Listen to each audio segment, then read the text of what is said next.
Manchester derbisidan boshlaylik. Mana shu kechagi Manchester derbisi zerikarlilar aro zerikarli Manchester derbisi bo'ldi va xuddi Abraham bilan Qosim bir-biriga yutqizgisi kelmagandek, bu ikki jamoa ham bir-biriga yutqizgisi kelmagandek bo'ldi. Hozirgi holatdagi Guardiolani va hozir Amarimga kerak bo'lgan natijani va kechagi o'yinni ozgina muhokama qilsak va qo'shimchasiga biz yigitimiz jim bo'lib ketdi. Uni atrofidagi gap so'zlar ham tinib ketdi. O'rayli uni o'rnini egallab qo'ydimi degan bir xavotirlar bor. O'rayli uning joyini egallagan yo'q. O'rayli o'zining joyiga tushyapti, Guardiola uning joyiga qilyapti. Endi bilvosita, bevosita bo'lmasa ham bilvosita bunda tanlovda O'raylida. O'zi aslida o'sha o'yinda, o'sha birinchi taymdan keyin almashtirilganda men o'ylayapman endi Guardiola Farf o'yinidan qoniqmagan. U sariq kartochka, hujumni kuchaytirish, boshqa sariq kartochkadan ham qoniqmaslik. Boshqa bular sabab bo'ldi. Keyin ikkinchi o'yin umuman qaydnomaga kiritilmaganda derbiga saqlayapti dedi kecha. Tushirmadi ham. O'zi asosiy tarkibga tushmaganda tushirmaydi deb o'yladim. Derbida tushirmaydi. Men Diyash boshida qizni sariq olish boshlaganda tushadi deb o'yladim. Chunki xuddi shunaqa vaziyat. Qodirsiz ham zo'r o'ynamayapti-da. Tajar ulatdi-yu. Juda sekin bola. Shuni usiz ham zo'r o'ynamayotganini o'ylayman. Bu Guardiola haligi Meri Milani, Navro'zni ko'rdimikin deyman-da, shu Gelenvagenlarni. Bo'lishi mumkin. Chunki aylandi-da butun dunyoda bu. Balkim o'sha til o'zlashtirayotgani ham undan ham qoniqmayotgandi. Dars paytiga to'g'ri kelib qolgan. Yo'q, endi balkim boshqa narsalar bilmadim. Har holda yaxshi emas, baribir yaxshi emas. Bu yaxshi emas, endi bu Abduqodir uchun anaqa, bu yana bir Abduqodir, bratchika, ukajonim, mana ko'rdingmi? Bir kelding-u, shunaqa qo'y, kema, kesing ham jim kelib jim kech aeroportda orqa eshigidan kirib hech kimga ko'rinmasdan kelib ketgin. Qo'ygin endi. Ularga gapimiz o'tmayapti. Ular bitta gap gapirib qo'ysang 10 ta efir qilib ayyuhannos soladi. Qo'ysan o'zing san bilan gaplashaylik, ukam. Deyman-da. Endi aslida bu o'yin zerikarli bo'lganiga Bobur bittasi 13-chi, bittasi 5-o'rinda jamoalarda. Endi oldingi Manchester so'zini o'ylayman. Endi nomlar anaqa deyilgan bilan. Topgan sababingizni qarang. Ya jabr, bu Arsenal va Liverpool o'ynamadi kecha. Derbi-ku, to'g'ri, derbi endi bu. Doim bitta shahar ikkiga bo'ladigan o'yin bu. Navalniy Neftchi normal derbi qilib beradi. Derbida mana Liverpool Everton bilan zo'r derbi bo'ladi. Mana bolta choqqi bo'ldi o'zaro o'yin. Bu ham Bakchomuz 0-0 ga yarasha bolta choqqi ham bo'lmadi-da. G'alati bir zerikarli. Manchester gol urmadi-da. Agar gol ursa United. Eng qizig'i Manchester ham United uchun bu derbida masalan o'sha doim kim yozdi? Qahramon yozdi-da. Hattoki o'sha necha marta Guardiola kelgandan beri 9 marta yutqizgan ekan-da. Dahshat. Hamma murabbiy yutqizgan. Hamma murabbiy yutqizgan. Endi o'zi unda qarasangiz dabdalak bir 10 yillardan beri. O'zaro o'yinlar. Lekin o'zaro o'yinda dahshatda United. U yutqizganlar qahramon yozgan ekan. U o'sha yutqizgan City kechagidan bir necha bor kuchli edi. Kecha eng kuchsiz edi. Eng kuchsiz edi. Endi bu so'nggi yillarning ham eng daddalasida United ham. Shunaqa. To'g'risi bulardan nima kutasiz o'zi ostida.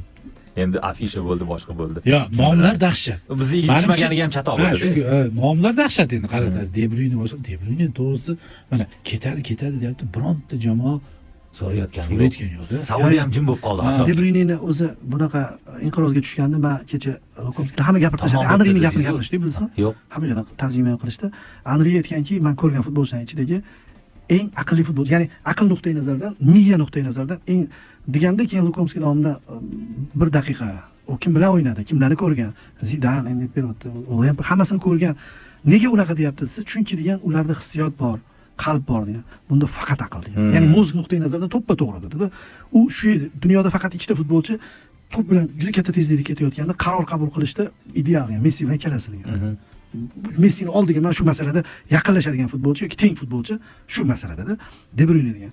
Keyin miya degan so'z ishda turdi, keyin Bobur miya ketsa bor-ku. Yomon ketadi. Insult bo'ladi. Teatrdami, kinoda aytadiki, miya hujayralari tiklanmas ekan. Mana hammani inqirozini qarang, hammasini tushishini qarang. Modric hassa deymiz, u deymiz, bu deymiz. Hozirda g'orlardan chiqib, terma jamoasi bilan nima qilyapti? Mbappeni ag'anatib tashlayapti-da. Jismoniyat hamma narsa aralashdi. Bunda turibdi, badani turibdi, oyog'i turibdi.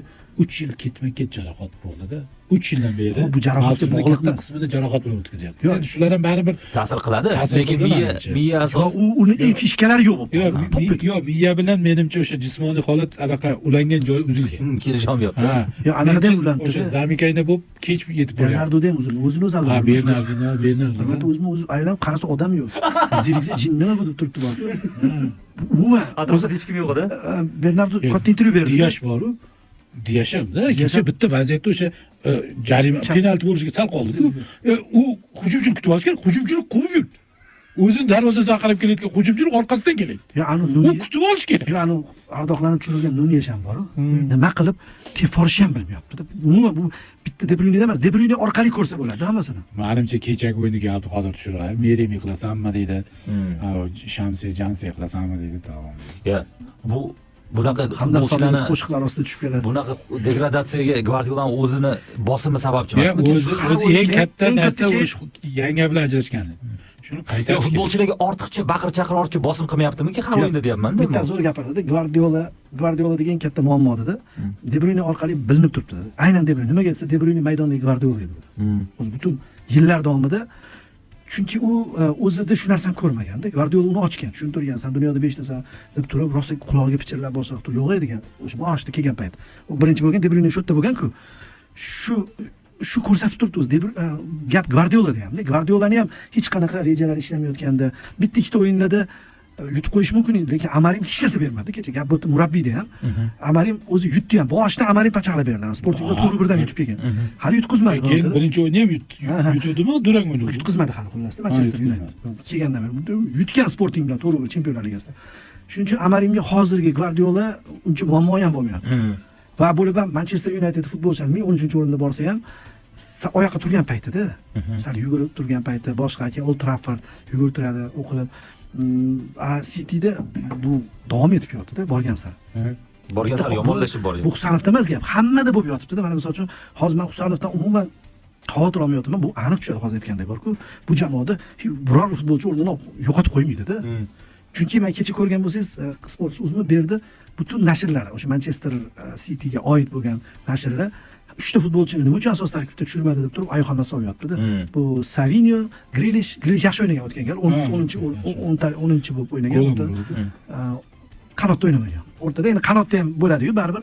Va Husanov aytgan uchalasi. Jinni masalan hozir ya'ni ular jamoa tarkibida nomlarga qaramagan holda o'zi shu 3 ta futbolchi hammadan zo'r degan balki messenj berishgan. Ya, anaqa bitta De Bruyne emas, buzilib qolganda nima? Fodenlar ham buzilib qolgan. Gvardiola ham buzilib qoldi. Hamma yo'q, sog'liq, hattoki sal Ederson yaxshi o'ynadi kecha. Yo'q, kecha yaxshi o'ynadi. Yil davomida olsangiz Ederson ham hammasi jamoadagi. Hammasi. Men yangi futbolchilardan tashqari olsa eskilarni hammasi. Oddiy misol Holland yo'q. Yo'q, Jarohat olib ketdi oxiri. Yo'q, u ham stressda jarohat oldi. Marmush qanaqa Marmush? Marmush tushunib. Yo'q, Marmushdan harakat qilyapti. Endi hujumchiga baribir gol ursa yaxshi-da, gol ursa. Yo'q, hali Marmush City emas-da. Cityni Citychilar qutqarishi mumkin. O'zini ichidan chiqqan uslub bilan ijrochilar bor. Marmushlar epizod futbolchilarida epizodni qutqarsa, qarshi hujumlarda ursa uradi. Lekin Gvardiolani sistemasi ishlab ketdi deya olmaysiz. Shunaqa. Hatto Husanov bilan Husanov qaytarayotgani hech qanaqa Gvardiolani tizimi emas-da. U Husanov o'zini bu tizim endi butkul yo'qotildi-yu. Gvardiolani rejasi yo'q, eskirdi yo'q, o'zi eskirdi. Umuman ishlamayapti. Hozir to'g'rilolmaydi. Mavsumning oxirigacha to'g'rilolmaydi. Boshqa narsa o'ylab topish kerak. Boshqa narsa yo'q. Keyingi mavsumga tayyorlaydi, bo'lmasa qiyin. Lekin xuddi shu uslub bilan manfiy uzoqqa bormasligini o'zi ham biladi. Bu eskirdi-yu. Bir paytlar Mourinyoning uslubi eskirib chiqib ketdi-yu, mana modadan qoldi, yo'q endi. Bu ham shunga qarab ketdi-yu. Uslub qachondir eskiradi-da. Shu uslub Turkiya chempionatigacha Abbos haqida gap chiqdi. Bormasligi kerak rostdan. ayniqsa Galatasarayga bormasligi kerak. Juda anaqa joyda vohmasi bor. Bu futbolchining karyerasi nimadir bo'lishi mumkin, lekin futboldan tashqaridagi narsalar boshqa. O'zi futbol yo'q. Turkiya chempionatida futbol yo'q. Janjal bor. Faqat futbol atrofida. Rasman shunaqa o'yinchilar borib turib, o'shancha Mourinyo qoladi, u necha yillar qoladi. Icardilar yutib ketgan, yaxshi o'ynab ketgan. Shunaqaroq futbolchilar yo'q. Jeko ham yaxshi o'ynab yuribdi. Normal, Osimhen ham juda joppa joyida. Osimhen o'zi istalgan. Osimhen ketadi deyapti-yu. Va ketadi.